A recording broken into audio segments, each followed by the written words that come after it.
ओम नमः शिवाय।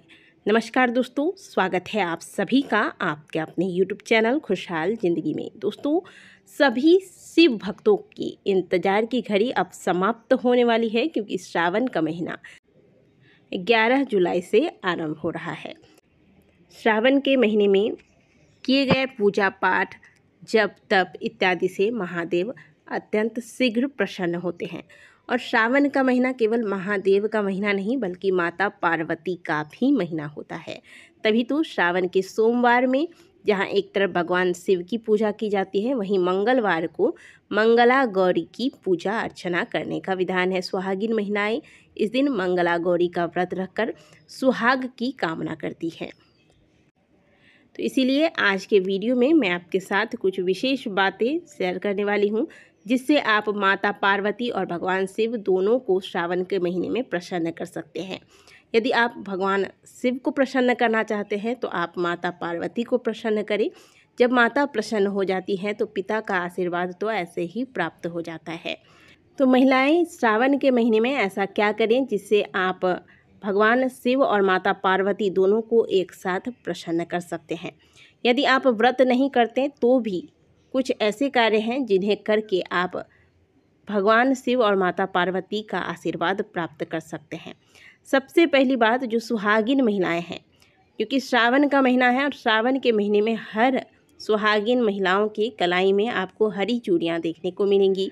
तो इस बार आप श्रावण के महीने में जब हरी चूड़ियाँ खरीद कर लाती हैं तो इन चूड़ियों को स्वयं धारण करने से पहले इन्हें माता पार्वती को अर्पित करें।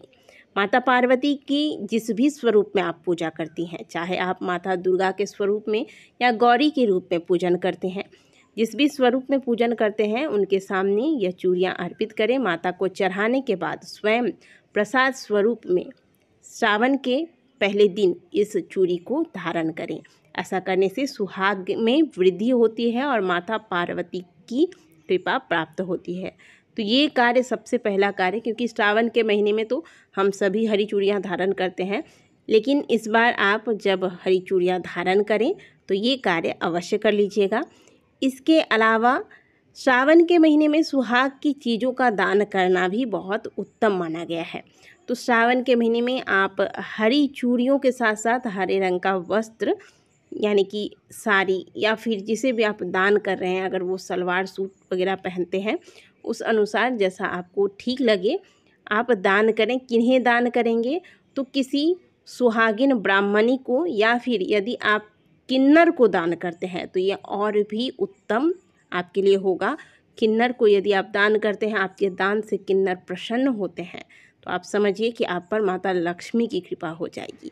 पूरे श्रावण के महीने में प्रतिदिन माता पार्वती को एक गुलहर का पुष्प और सिंदूर, जो सुहागिन महिलाएं हैं वो सिंदूर अर्पित करें।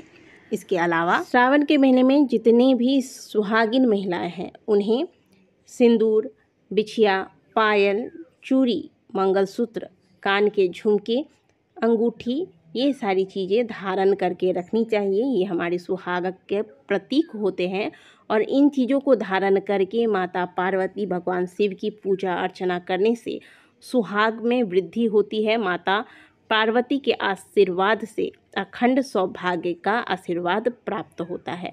तो श्रावण के महीने में महिलाओं को श्रृंगार करके रहना चाहिए और अच्छे से तैयार होकर फिर माता पार्वती और भगवान शिव की पूजा करें। श्रावण के महीने में मेहंदी जरूर लगाएं, जो भी सुहागिन महिलाएं हैं। इसके अलावा जो कुंवारी कन्याएं हैं उन्हें भी श्रावण के महीने में मेहंदी लगाना चाहिए। साथ ही जिन लड़कियों के विवाह में विलंब हो रहा है उन्हें प्रतिदिन माँ गौरी को लाल पुष्प और रोली अर्पित करना चाहिए तथा जय जय जय गिरिराज किशोरी, जय महेश मुख चंद्र चकोरी, इसका पाठ करना चाहिए प्रतिदिन। श्रावण के महीने में यदि आप ऐसा करते हैं तो माता पार्वती की कृपा से, माँ गौरी की कृपा से जल्द ही सुयोग्य जीवन साथी, सुयोग्य वर की आपको प्राप्ति होगी। सभी महिलाओं को इस पूरे श्रावण महीने में एक नियम लेना है कि आप सूर्योदय से पहले जाग जाएं, और क्योंकि अभी गर्मी का समय है तो सुबह 6 बजे तक आपके घर के सभी काम होकर आप स्नान कर लें। और अगर आपके घर के आसपास कोई शिवालय है तो प्रयास कीजिएगा कि घर का 1 लोटा जल, आपके घर का 1 लोटा जल सबसे पहले उस शिवालय में महादेव के शिवलिंग पर चढ़े। यदि ऐसा आप कर सकते हैं तो अवश्य कीजिएगा। साथ ही समय निकालकर बीच बीच में, प्रत्येक दिन हो सकता है आप ना कर पाएँ, समय निकालकर जब भी हो सके, जिस दिन भी हो सके, जाकर शिव मंदिर की साफ़ सफाई करें। जितना फल महादेव की पूजा अर्चना उनके मंत्र जाप से मिलता है, उससे कई गुना अधिक फल महादेव के मंदिर को जाकर यदि आप अपने हाथों से साफ़ करते हैं तो उससे प्राप्त होता है। तो इस सावन के महीने में जब भी आपको मौका लगे ये कार्य अवश्य कीजिएगा। इसके अलावा प्रतिदिन 1 दीपक शाम के समय शिव मंदिर में जाकर लगाएं। वैसे तो सावन के महीने में सभी को पूजा पाठ करना चाहिए, महादेव का ध्यान करना चाहिए, जलाभिषेक करना चाहिए, लेकिन जो घर की महिलाएं हैं इन्हें इसीलिए कहा जाता है कि बेटियां दोनों कुल को तारती हैं, क्योंकि जो महिलाएं हैं वो अगर घर में पूजा पाठ इत्यादि करती हैं तो उनके एक के किए गए पूजा पाठ का फल घर के सभी सदस्यों को प्राप्त होता है। इसीलिए तो घर की महिलाओं को गृह लक्ष्मी कहा जाता है। तो ये कार्य यदि आप अकेली एक करती हैं तो इससे पूरे परिवार के सदस्यों को लाभ मिलता है। तो पूरे घर परिवार की सुख शांति के लिए प्रत्येक दिन आपके घर के 1 लोटा जल महादेव के शिवलिंग पर चढ़ना चाहिए और 1 दीपक महादेव के मंदिर में शाम के समय जलना चाहिए। ये नियम पूरे श्रावण के महीने में बना लीजिएगा।